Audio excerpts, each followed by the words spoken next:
मध्य प्रदेश के पचमढ़ी में बीजेपी के प्रशिक्षण शिविर का आज दूसरा दिन शुरू हो गया है। शनिवार को अमित शाह पहुंचे थे, उद्घाटन उन्होंने किया इस शिविर का और टिप्स भी दिए। शाह ने सांसद और विधायकों की बैठक ली और क्लास ली है एक तरह से, और ये संदेश दिया है कि एक बार गलती हो सकती है, दोबारा नहीं होनी चाहिए, रिपीट नहीं होनी चाहिए गलती। पद मिलते ही मूल स्वरूप ना बदले, सहजता बनाए रखे, इस तरह के तमाम संदेश केंद्रीय गृह मंत्री अमित शाह ने इस मंच से तमाम सांसदों और विधायकों को साझा किया। तो बता दें आपको, इस वक्त चल रही है पचमढ़ी में शाह की पाठशाला। हालांकि पहला दिन हो चुका है पाठशाला को, आज दूसरा दिन है।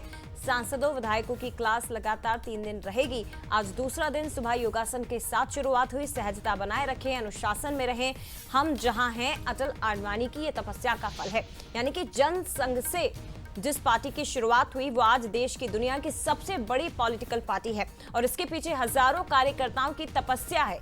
केवल एक अकेले नहीं बल्कि कार्यकर्ताओं की पार्टी बीजेपी, जो आज सबसे बड़ी पार्टी और सबसे शीर्ष पर खड़ी हुई पार्टी है, तो ये केवल कार्यकर्ताओं की बदौलत हुआ। 2014 की जीत के बाद सबसे पहले आडवाणी जी से मिलने की बात भी इस दौरान साझा की गई। तो एक पूरी यात्रा इस कुछ घंटे के सेशन के दौरान अमित शाह ने तमाम जनप्रतिनिधियों के सामने रखी और साथ ही ये भी कहा कि पद अगर मिलता है तो भी आपको अपना मूल स्वरूप नहीं बदलना है, आप जैसे हैं वैसे ही रहिए, जमीन से जुड़े हुए रहिए।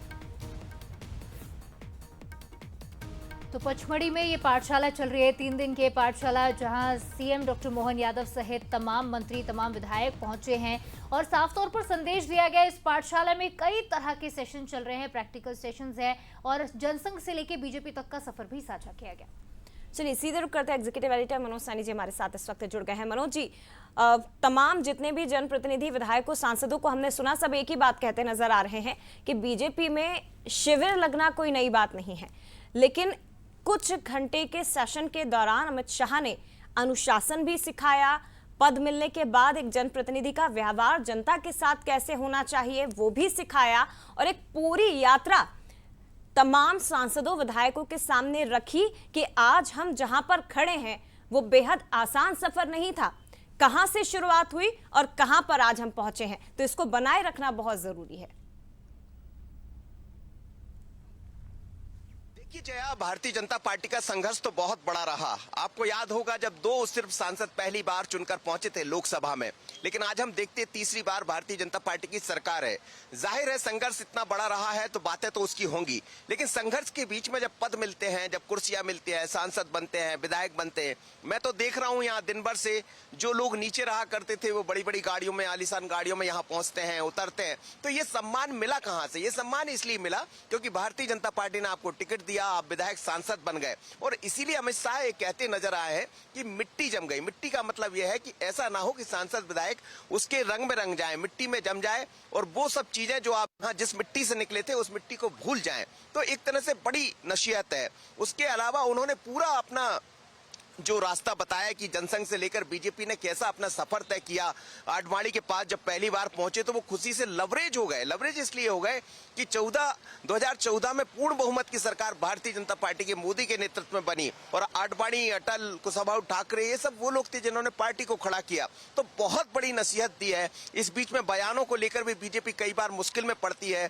उनके ही विधायक, सांसद ये भूल जाते बनने के बाद कि बीजेपी की लाइन क्या है। जनता के बीच में रहना होगा, जनता के बीच में विश्वास पैदा करना होगा, क्योंकि विश्वास जब हुआ, जब 3 मुद्दों को लेकर, चाहे वो 370 की बात हो, राम मंदिर की बात हो या बाकी अन्य मुद्दों की बात जिन्हें लेकर वो बढ़ी, वो पूरा किया, इसलिए जनता का विश्वास जमा। तो एक एक बात की तरफ उन्होंने इशारा किया, समझाइश दी और मुझे लगता है उसमें ये भी छिपा था कि नहीं समझोगे ना तो फिर जनता भी आपको नहीं समझेगी और हम भी नहीं समझेंगे। तो बड़ी नसीहत है, बड़ी समझाइश है। आज दूसरा दिन है, दूसरा दिन प्रशिक्षण का शुरू हो गया है और इस वक्त शायद बीडी शर्मा भीतर अपनी बात रख रहे हैं।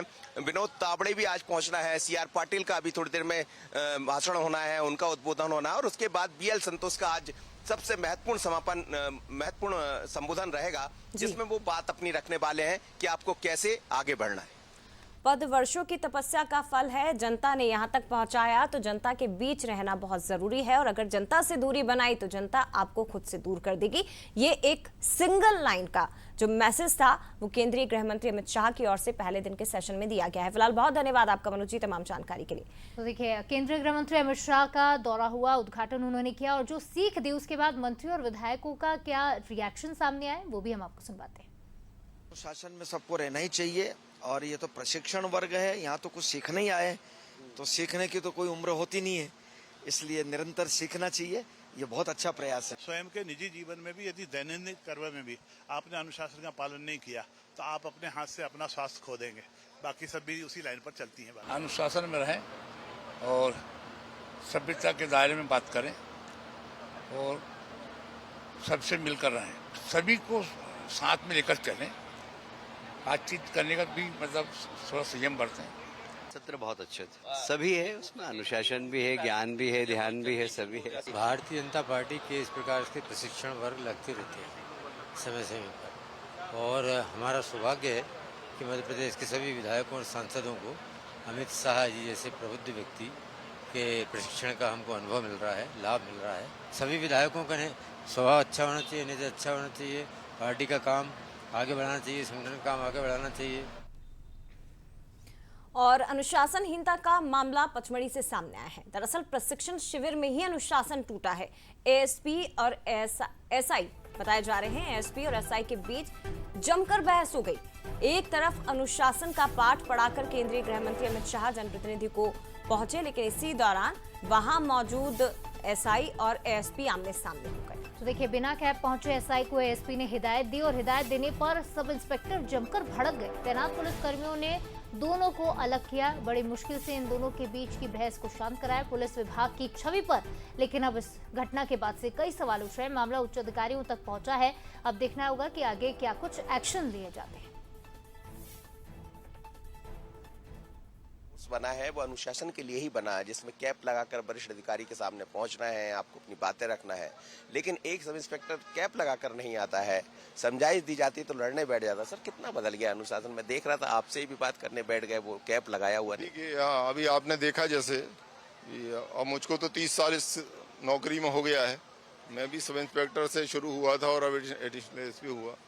अभी एक हमारे स्टाफ का एक लड़का जो बाहर जिले से आया था, बिना टोपी लगाए हुए खड़ा हुआ था, वरिष्ठ अधिकारियों के सामने ही खड़ा था, डीएसपी भी वहाँ थे, टीआई लोग भी थे। तो फिर मैंने जब उसको बोला कि टोपी लगा के अपनी ड्यूटी करे, तो आपने जैसे देखा उसका व्यवहार। तो अब ये समय की बात है कि अनुशासन का स्तर कैसा है, उस पर अनुशासनात्मक कार्रवाई के लिए मैं लिखूंगा। लेकिन आपको लग रहा है कि नई जो युवा पीढ़ी आ रही वो इस फोर्स को नहीं समझ पा रही? सबको तो और सब पे अपन नहीं कह सकते हैं, लेकिन कुछ अनुशासन में गिरावट कभी कभी ऐसी घटनाओं में देखी जाती है, लेकिन फिर उसको विभाग अपने स्तर से ठीक भी कर लेता है।